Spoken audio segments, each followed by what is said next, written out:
रात के 10:26 हो रहे हैं और मैं अपना संध्या वाला शुक्राना सत्संग गुरु जी के डिवाइन मंत्र से शुरू करी हूँ। संगत जी, ओम नमः शिवाय, शिव जी सदा सहाय। ओम नमः शिवाय, गुरु जी सदा सहाय। जय गुरु जी, शुक्राना गुरु जी, अनंत अनंतम शुक्राना। संगत जी जय गुरु जी। संगत जी, शाम के टाइम में मैंने अपना जो सत्संग रिकॉर्ड किया था उसको मैं अपलोड कर रही थी अपने चैनल पे, और उसके बाद क्या हुआ कि अपलोड करते करते मुझे लेट हो गया था, क्योंकि मैं हर दिन 7:15 तक मैं कोशिश करती हूँ कि मेरा जो सत्संग है वो उसको अपलोड कर दूँ। और मैंने कोशिश भी की, लेकिन बार बार पता नहीं क्यों आज कि जितनी बार कोशिश कर रही थी उतनी बार मैं नहीं हो पा रहा था मुझसे, और बार बार चीज़ें डिलीट हो जा रही थी। संगत जी, जैसे वो सत्संग रिकॉर्ड ही नहीं होना चाह रहा था। मैं बहुत परेशान हो गई। लास्ट में फाइनली क्या हुआ, 8 बज गया, और जब 8 बज गया तब मैं जाकर अपना जो सत्संग है उसको मैं अपलोड कर पाई हूँ। संगत जी, तो उस समय क्या हुआ था कि मैं 8 बजे के करीब मैं मतलब सत्संग उस समय जैसे वो डाउनलोड हो रहा था, उस समय मैं क्या की, मैंने गैस पे क्या सिम पे ही मैंने धीमी आंच पे करके मैं अपना दूध बॉईल करने बैठा देती। संगत जी, कि मैं जब तक इधर करूँगी तब तक वो मेरा दूध बॉईल हो जाएगा। संगत जी, बिलीव नहीं करेंगे कि इतना जल्दी 1 लीटर दूध, और उसके बाद सिम पे बैठा हुआ, उबला भी है और मैक्सिमम दूध उसमें से गिर गया। और जबकि कोई पॉसिबल ही नहीं था कि दूध गिरने का तो कोई कारण न था। अगर दूध उबलता भी तो ऊपर का जो होता कि हल्का फुल्का गिरता, क्योंकि एकदम सिम पे था। आँच मतलब उतना बॉयल होकर निकलने का, जैसे कि होता है कि अगर तेज़ आँच हो जाती है तो संगत जी, तो उसमें होता है कि पॉसिबल होता है कि वो दूध उबल जाए। लेकिन सिम पे बैठा हुआ था संगत जी, और वो जिस कटोरी में मैक्सिमम मैं टाइम में उस कटोरी में ही गर्म करती हूँ, लेकिन आज क्या हुआ संगत जी कि मैक्सिमम दूध वो मतलब नीचे गिर चुका था। मैंने ध्यान ही नहीं दिया उस समय, और वो दूध कटोरी वहीं पर गया और मेरे दिमाग से भी निकल गया। सडन क्या हुआ कि मेरा बच्चा मुझे फ़ोन करके बोला, मम्मी ऐसा। तो मैंने पूछा कि आप कहाँ पर हो? तो उसने कहा कि मम्मी मैं आ गया हूँ, मैं बिल्डिंग के नीचे ही हूँ। तो मैंने दोबारा उसको फिर फ़ोन किया, थोड़ी देर के बाद 2-3 मिनट के बाद फिर मैंने पूछा, क्योंकि वो थोड़ा सा परेशान था। तो मुझे बोला मम्मी आ रहा हूँ। तो मैंने कहा कि ठीक है। फिर मैंने 2-3 बार उसके बाद फ़ोन किया मैंने जैसे, तो संगत जी बिलीव नहीं करेंगे, तो वो बोल रहा कि मम्मी मैं आ ही रहा हूँ। और वो जैसे आया, मुझे दिमाग से बिल्कुल निकल गया था कि मैंने दूध बैठाया हुआ, मतलब चढ़ाया हुआ गैस पे। संगत जी, उसके थोड़ी देर के बाद ही क्या हुआ कि मैं उससे बातें करने लगी, और उसके मेरे दिमाग से एकदम ही निकल चुका था कि मैंने गैस पे दूध रखा है। बिल्कुल याद नहीं था संगत जी। मैं उससे बातें करते करते अचानक कुछ आवाज़ होने लगी। तो जलने के बाद जैसे नहीं होता कि कोई चीज़ें पूरी तरह से जल जाए तो जैसे थोड़ा बहुत आवाज़ हो, तो उस तरह से आवाज़ होने लगा संगत जी।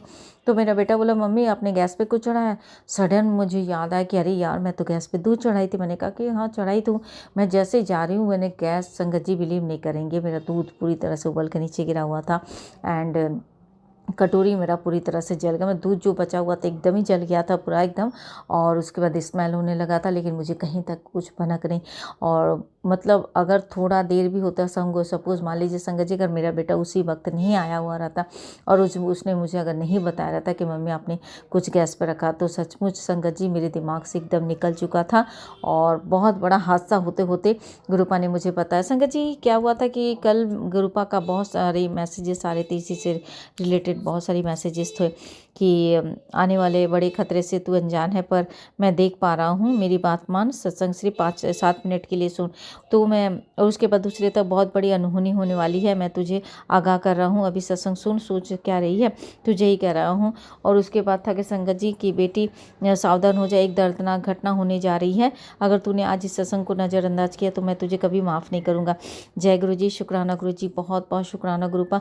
एक तो बात है संगत जी कि गुरुपा हमें आने वाले जो भी कष्ट होता है, संकट होता है, उससे पहले ही हमें वो आगाह कर देते हैं, हमें बचाने का उपाय बता देते हैं। संगत जी, हम ही इतने मतलब मंदबुद्धि इंसान है कि मतलब कभी कभी बातों को इतने हल्के में ले लेते हैं। आज संगत जी बहुत बड़ा घटना हो सकता था, क्योंकि मुझे बिल्कुल भी याद नहीं था, कटोरी अगर जलती और आग लग जाए तो संगत जी तो बहुत बड़ा दुर्घटना हो सकती थी। इतने बड़े कष्ट से, इतने बड़े दुर्घटना से गुरुपा ने हमें बचाया। और मैं लिटरली अभी तक, मतलब मैं जब सत्संग शेयर कर रही हूँ तो भी मेरे मन के अंदर ना एक अजीब सा डर सा है। उसके बाद क्या हुआ कि मैं बहुत उदास हो गई। मुझे ये समझ में नहीं आ रहा था कि इतना जल्दी दूध कैसे जल सकता है मुझे, जबकि मैं, मतलब संगत जी बिलीव नहीं करेंगे, मुझे इतना नहीं पता था कि दूध पूरा उबल कर निकल चुका, जबकि कोई कारण नहीं था संगत जी। अब कौन सी नेगेटिविटी थी भगवान ही जाने, गुरु जी जाने कि कौन सी नेगेटिविटी थी, उन्होंने इस तरह से दूर किया।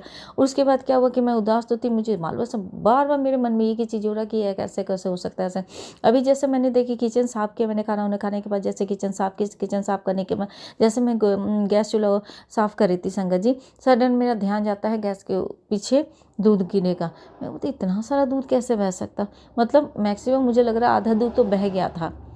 और वो दूध इतना मतलब कि पूरा मतलब स्लैब के ऊपर पूरा बिखरा पड़ा था, जब तक मुझे कुछ दिखाई नहीं दिया संगत जी।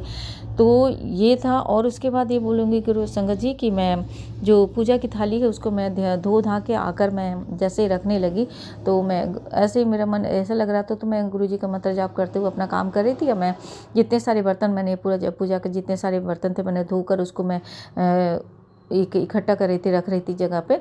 तो उस समय मेरा ध्यान जो है मंदिर पर लगे मोरपंखी की तरफ गया। संगत जी बिलीव नहीं करेंगे, मैंने मंदिर के दोनों तरफ ही मोरपंख लगा रखे हैं, और गुरु जी के स्वरूप के साथ मंदिर में मोरपंख लगा रखे हैं, उनके चरण स्वरूप के साथ भी एक मेरा मोरपंख लगा। लेकिन एक जो मोरपंख है वो कंटिन्यूअस इतनी जोरों से हिल रहा था संगत जी, जबकि रूम के अंदर ना हवा है कुछ नहीं है, मैंने कर्टन भी खींच रखा है। बाकी जितने भी सारे आपका मोरपंख है वो नहीं, एक जो मोरपंख है जो मुझे हर दिन गुरुजी मुझे जो मतलब उसमें चमत्कार दिखाते हैं कि मैं अपनी प्रेजेंस हर दिन फील करवाते संगत जी। तो वो चीज़ें है कि देखिए किस तरह से गुरुपा ने अपने मतलब मैं परेशान थी उस तरह से वो अभी देखिए जैसे मैं इसी रूम में बैठी हूँ, अपने पूजा घर में ही बैठी हुई हूँ संगत जी, और मैं अपने मंदिर के पास ही बैठी हुई हूँ, और मैं अभी मोरपंख बिल्कुल शांत है। लेकिन जिस समय उस समय जब मैं पूजा की बर्तन जब धोकर मैं रखने आ रही थी, तो उस समय मोरपंख बहुत ज़ोरों से हिल रहा था संगत जी। और मैंने उसी समय गुरुपा को शुक्राना कहा, मैंने गुरुपा को कहा कि गुरुपा देखिए ऐसा मेरा मन बिल्कुल अच्छा नहीं लग रहा, कि मैं बार बार बोली गुरुपा ऐसे कैसे हो सकता है कि इतना सारा दूध अचानक कैसे गिर सकता है, क्योंकि मैंने तो सिंक पे बैठाया था और इतना सारा उबल के गिरने का कोई कारण नहीं था। तो जो भी हो संगत जी, गुरुपा ने बहुत बड़ा दुर्घटना, बहुत बड़ा कोई अनहोनी थी, जिस अनहोनी से जिस घटना से उन्होंने मेरे बच्चे की रक्षा की। और मैं एक बात कहूँगी कि गुरुपा सचमुच मेरा बच्चा मेरे लिए तो एंजल बनकर ही आया है मेरे जीवन में। और बहुत सारी दुर्घटनाओं से बहुत सारी चीज़ें ऐसे होती हैं जो मैं बिल्कुल मेरे दिमाग से निकल जाता है, मेरे बच्चे की वजह से मैं मतलब आप उसी समय पर या उसी के दिमाग में इस पर रिमाइंडर डालते हैं कि वो उसको पता चल जाता है, उसको पहले ही भनक लग जाता है और मुझे हर एक चीज़ों से सावधान करता है संगत जी। तो बहुत बड़ी ब्लेसिंग्स है, मेरा बच्चा मेरे लिए जीवन में सचमुच में बहुत बड़ी ब्लेसिंग्स है, एंजल बन के ही आया है। तो अनंतम अनंत कोटि कोटि शुक्राना गुरुपा, अपनी ब्लेसिंग हमेशा मेरे बच्चे के ऊपर इसी तरह से बनाए रखिएगा गुरुपा, हमेशा उसकी रक्षा कीजिएगा गुरुपा, उसके अंग संग रहिएगा गुरुपा। और आज जिस तरह से आपने एक दुर्घटना होने से बचा, इसके लिए गुरुपा आपका अनंतम कोटि कोटि शुक्राना गुरुपा। आपकी बेटी को बिल्कुल भी याद नहीं था कि वो क्या बैठा ही नहीं करा, और आज बहुत बड़ा सोचिए कटोरी जल सकता था, आग लग सकती थी गुरुपा। मैं मतलब अभी भी मैं सत्संग शेयर करने के बाद भी मेरे मन के अंदर अजीब सा फील हो रहा है, मेरा अच्छा नहीं फील कर पा रही हूँ कि अचानक सडन बार बार एक ही चीज़ याद रहा कि दूध कैसे जला, क्योंकि कोई रीज़न नहीं था संगत जी।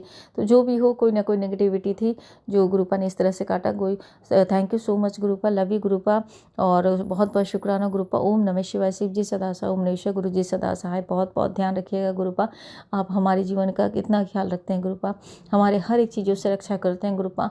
आप भी अपना ध्यान बहुत ध्यान